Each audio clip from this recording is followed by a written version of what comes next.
Wala po tayong dapat na i-bend na batas para ibalik natin si Presidente Digong dito sa Pilipinas.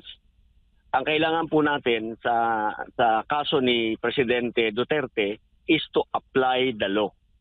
Because yung pong dapat po yan ang representation ng Philippine government sa mga tao, mga Pilipinong nasa ibang bansa na nalalagay sa danger ay proteksyonan. Yan po ang obligasyon ng presidente. Kaya po nung inaresto nila si Presidente Digong, unang-una akong nag-post, sinasabi ko that is a violation, that is a betrayal of the Filipino because ang obligasyon ng gobyerno sa mamamayan is to protect the people wherever they are found. Wala po tayong kailangang event para maibalik natin si Presidente Digong sa Pilipinas. Kailangan lang po nating i-apply ang batas. Kailangan nating ibalik, dito natin papanagutin dahil dito siya nagkasala. Dito muna sa ating hukuman siya dapat litisin, hindi sa ibang bansa. Kailan pa po nangyari na naging Court of First Instance, Court of Criminal Court of First Instance ang ICC? Hindi pa po nakasuhan dito yan sa Pilipinas. Wala nga po kasi mga witness. Yung pang mga witnesses nila doon katulad ng yung mga coerced testimony na alam naman po natin yun dahil merong nag-squill pinapapirma siyang pilit tapos nung ayaw niya pumirma kinulong siya. Oo. At saka yung nakita ba kayo ng witness na nagsasalaysay na nag-aakusa sa isang mamamatay tao na habang binabasa niya yung salaysay umiiyak siya? Hindi po. Yung mga witness, mga evidence nila na i-present nila sa ICC, why can they not present it locally? Para magkaalaman tayong tunay. Dito muna, bakit sa ibang bansa? Bakit mas makakakuha ka ba ng hustisya sa banyaga kaysa sa Pilipino?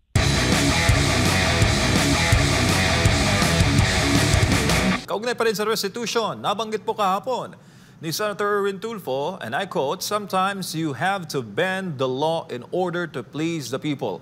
Sabi niya, kasi nauugnay niya ito sa nangyaring rally noong nakarang linggo. Doon sa EDSA, punong-puno po ang EDSA Shrine at sa EDSA People Power Monument, ilang bahagi po ng Metro Manila dahil po sa rally kontra korupsyon. Wari bagay, naghahanap ang mga Pilipino ngayon ng agarang resulta sa investigasyon, kaya nababanggit po yung issue sa restitution. Pero attorney, anong tingin niyo doon sa sinabi ng senador na kailangan mo paminsan-minsan na i-bend ang batas para po paligayahin ang mga tao? Ipilitin ko pong hindi maging masyadong vocal, masyadong kay Erwin kasi yung pong aking petition pending pa rin po sa Supreme Court. Yung kanyang qualification to sit in the Senate dahil hindi po siya natural born Filipino. Dahil siya miyembro ng political dynasty. So it's still in the Supreme Court. So para sa akin po ganito, hindi po ba may kasabihan no one is above the law? And therefore, if no one is above the law, you cannot bend anything to favor any class, any person, kahit na sino. Basta yung batas batas. Hindi po tama yung you can bend it to please people. No. Formula for chaos po yun. Formula for anarchy. Meron po akong post sabi ko yung itotoo na yung taong bayan para lang maintindihan natin yung baka sakaling makover natin yung context ng pinanggagalingan niya sa pagsasabi niya ng gano'n. Although mali po talaga yung sinabi niya. Yung taong bayan po kasi ang pinagmumulan ng lahat ng batas. Lahat po yan ating mungkahi. The people through our representative. So in that sense, we are above the law because tayo sa atin nagmumula. Pero pag yung pong batas nalimbag na, ipasa na, no one is above the law. At sa pagpapatupad niyan, lahat tayo ay saklaw ng batas na yan.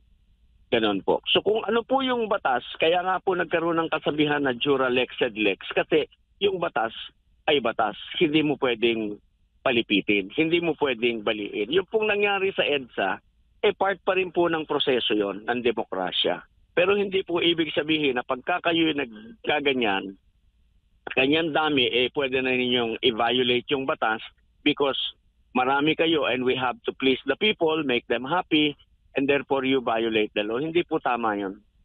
Opo, attorney, baka naman sa kabilang banda, kumbaga dinaan lang ni Senator Erwin sa idiom o idiomatically speaking, yung kanyang sinabi na bending the law at ang ibig niyang sabihin is not literally to bend the law pero i-recourse yung action, right legal action para po sa mas mataas sa interes ng taong bayan which is resulta dapat may mapanagot sa investigasyon.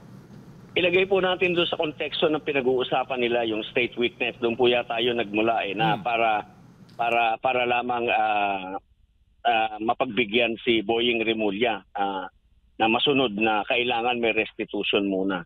Hindi po pwedeng basta sa akin po hindi mo po pwedeng, you cannot break the law to please anyone.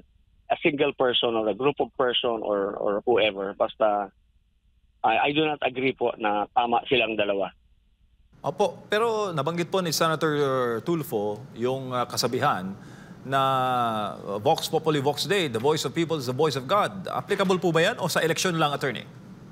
Sa election hindi yun absolute eh. Yung the voice of the people is the voice of God kasi ganito po yun eh. For example, kahit sa election hindi yun tama eh. Halimbawa, si Erwin Tulfo at ako magkalabang kami sa eleksyon. Okay? Bago pa ng halalan, kinwestiyon ko na yung qualification niya para mag-qualify as candidate. Sabi ko, unang-una, hindi ka natural-born Filipino. Pangalawa, membro ka ng political dynasty. So, first you have to qualify. Kailangan merong ruling, did you or did you not qualify as a candidate? Kung ang magiging ruling po ultimately is you did not qualify as a candidate, kahit na po ikaw ang nakakuha ng napakarami isang katutak na boto, those votes are stray votes because you did not qualify as a candidate. And if you did not qualify as a candidate, you cannot be voted upon, much less win an election. Ang panalo po, yung nag-qualify na candidate na may pinakamaraming boto.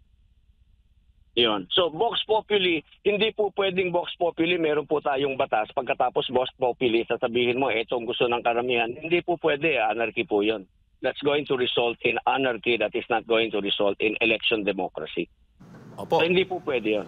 Meron nga isang abogado attorney na nagsabi na kung halimbawa si Senator A ay gustong sampalin ng 1,000,000 Pilipino, dapat ba nating i-ban ang batas para mapagbigyan ng 1,000,000 Pilipinong gustong sampalin ang isang senador, si Senator A? Tama po yun. Agree po ako dun sa sinasabi.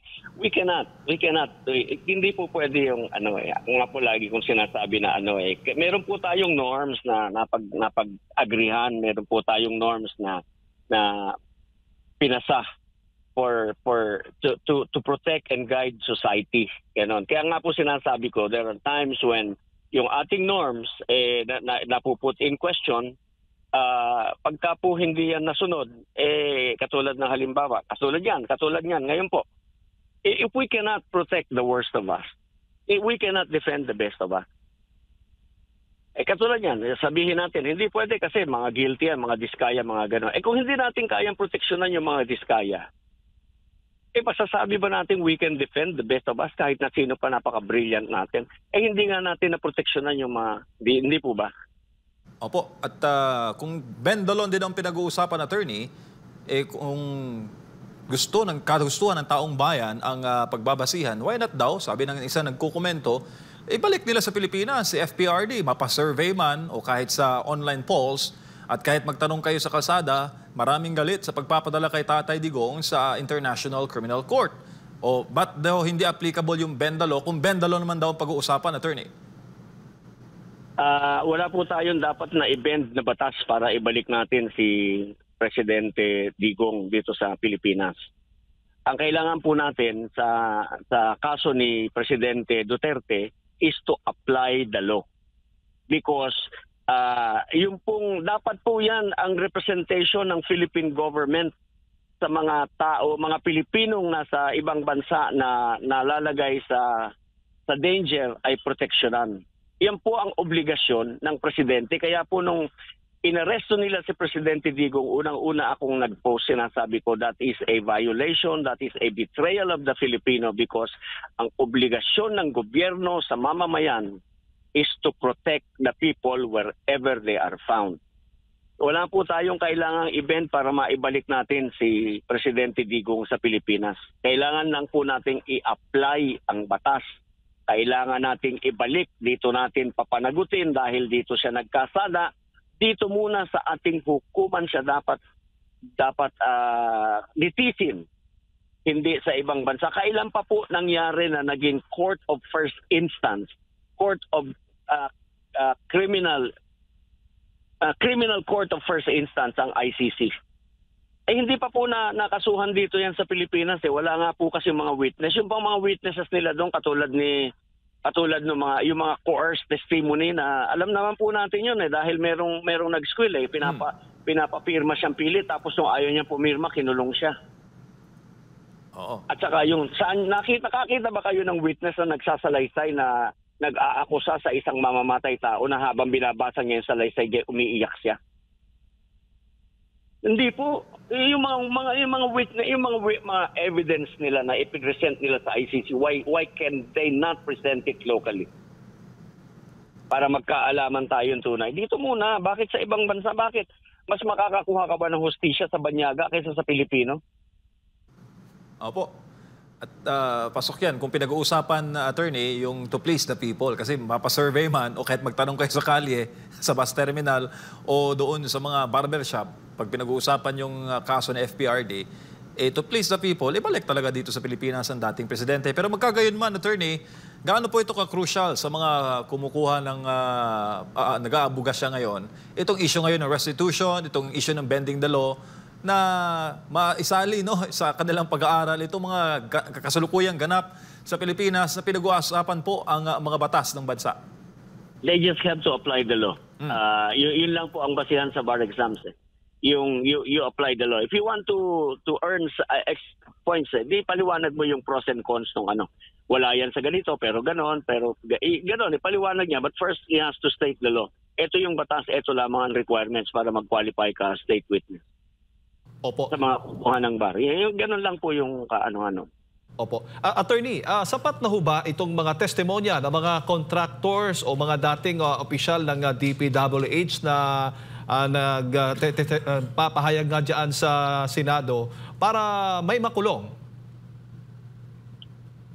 They have to yung parte na yan only the court can say whether or not, no? Pero sa atin perspective natin, tingnan natin, basta for as long as meron kang testimonyang maliwanag at maliwanag ang kanilang mga testimonya at yung testimonya mo ay mabibigyan mo ng support, like you have documentary evidence to support your allegation, pwede po na like I said, in the meantime, na hindi pa sila nalilitis, hindi pa sila nabibigyan ng pagkakataong marinig sa tamang forum. Kaya nga po sinasabi ko, tigil na nila dyan sa Senado at sa Kongreso, dali na nila doon sa tamang body na makapaghuhusga. Dali na nila sa korte. Ang problema lang po natin ngayon kasi, yung ating mga inaakusahan mga miyembro ng Kongreso. Saan mo po ba yan dadalhin? Di dadalhin mo sa ICI.